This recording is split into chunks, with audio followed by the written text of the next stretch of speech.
Today we're visiting the house of Stuart and Linda Resnick, the two billionaires that have built an empire off of pistachios, pomegranate juice, and other snack products. And the reason we're here is because they've obviously been they've been in the news lately because they are accused of being water hoarders. You know, the Resniks, they consume more water, these two people, than all of Los Angeles combined.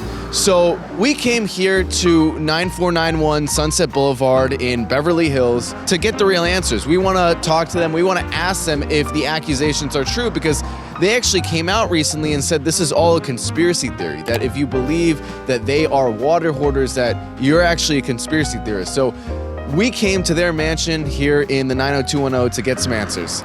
Let's go. I mean, coming up to this gate, you just see all the cameras. There's a camera there, a camera there, a camera there. But let's see if we can. All right. Hey, do me a favor, guys. Please step off the driveway. Hey, we're with Breakthrough News. We were just interested in talking to Stuart about these accusations that he's hoarding water. That's not gonna happen, boss. Please step off the driveway. You're gonna be on the sidewalk, okay? Is he home? Doesn't matter, boss. Can I have you please step off the driveway? All right.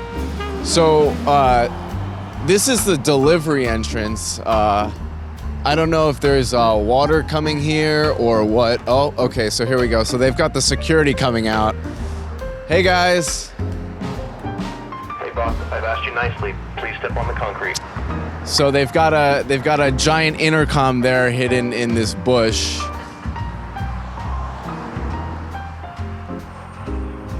Yeah, no, we're on the sidewalk. Yeah, we just wanted to clear up some of this confusion around whether or not he's consuming more water than all of Los Angeles combined. What's up, Josh? Yeah, we just wanted to clarify some confusion about. Yeah, no problem, thanks. We're just trying to help. We're just trying to help them clarify this water issue.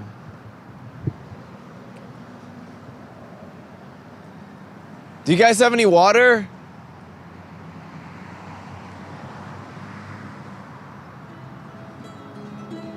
Up until a few weeks ago, Stuart and Linda Resnick were, for the most part, unknown figures to most of the American public. In the farming world, they're known as America's biggest farmers, or America's wealthiest farmers. Of course, the Resnicks don't actually farm, they hire people for that. What the Resnicks actually do is own things, specifically this company, The Wonderful Company, LLC. The Wonderful Company, LLC is a holding company that owns several brands including Fiji Water, Juice Company Palm Wonderful, Wonderful Halos, and most famously, their pistachio and almond brand, Wonderful Pistachios and Almonds. The Resnicks have amassed a fortune of $12 billion selling these snack products, which they say nearly half of all Americans consume every year. The Wonderful Company is the largest pistachio grower in the world and grows 15 to 20% of the entire U.S. pistachio crop. Pistachio farming consumes an unbelievable amount of water, and in the wake of the recent fires in Los Angeles, the Resnick's aggressive water consumption has come under widespread public scrutiny. So I'm standing here in one of the infamous Wonderful Company pistachio groves. As you can see, this orchard just goes all the way down as far as the eye can see. Any direction you look, you just see nothing but pistachio trees. And you can see the nature of the problem here. Each of these trees consumes up to 50 gallons of water a day in its peak season. So to put that in perspective, we're all familiar with these half-liter bottles of water. Well, these trees consume about 379 of these every single day at peak times. And, you know, this is just one tree we're talking about. You take that and you multiply by however many trees are in this orchard here, which this is not at all the only orchard. You start to see why this has become such a controversial issue. The amount of backlash has been so incredible that the Wonderful Company had to publish a statement denouncing the accusations as viral conspiracy theories, topped off with the insistence that people only read what verified news outlets like Fortune magazine and Rolling Stone have said about the issue. There is a kernel of truth to what the wonderful company is saying. There have been viral posts claiming that the Resniks own 60 or 70% of the state's water, which is probably referring to the fact that the Resniks own a 57% stake in the Kern Water Bank, an important water resource, but just one of many such water banks in the state. It's also not true that the fires spread because Los Angeles didn't have enough water to fight the fires. It was really the deficient water infrastructure that was behind the empty fire hydrants in certain areas. The wonderful company and the corporate media have jumped on these inaccuracies to label any criticism of the Resniks as conspiracy theories or anti-Semitic. The Fortune article literally quotes the wonderful company itself as proof that the company doesn't engage in water hoarding. But none of these debunking articles change the fact that the Resniks and their company consume more water than all Los Angeles residents combined and approximately 3% of the entire consumption of the state when you count the water in their water reserves. But the issue could definitely use some reframing. The problem isn't the Resniks. Rather, the Resniks are a manifestation of the problem. What are the Resniks after all?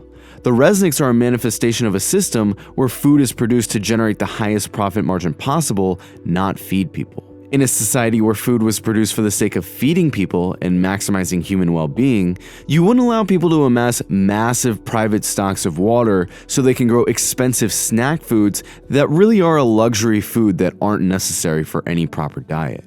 That would be such a blatant misuse of water, it really doesn't need explanation, and yet that's precisely the situation we live under now. Profit and greed are the reason agribusinesses grow this incredibly water-intensive crop in places that wouldn't naturally sustain them, and ultimately why pistachio magnates like the Resniks exist. In a study conducted by UCLA, researchers found that changing California's food crop to prioritize water use efficiency could lower California's agricultural water consumption by as much as 93%. But the researchers acknowledged that this was probably never going to happen, because pistachios, almonds, and other water-intensive luxury crops are more profitable to grow.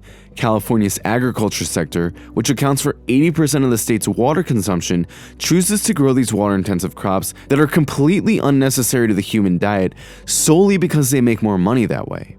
That's why California's most successful farmers owe a lot of their success to hoarding water. At the most basic level, water is one of the few things that every human being needs and will die without, which is what makes the Resnick story so offensive to virtually everyone that learns about it. But their business tactics are clearly just an expression of a system that treats water as a commodity that can be bought and sold for profit, even hoarded, while billions of people worldwide face droughts.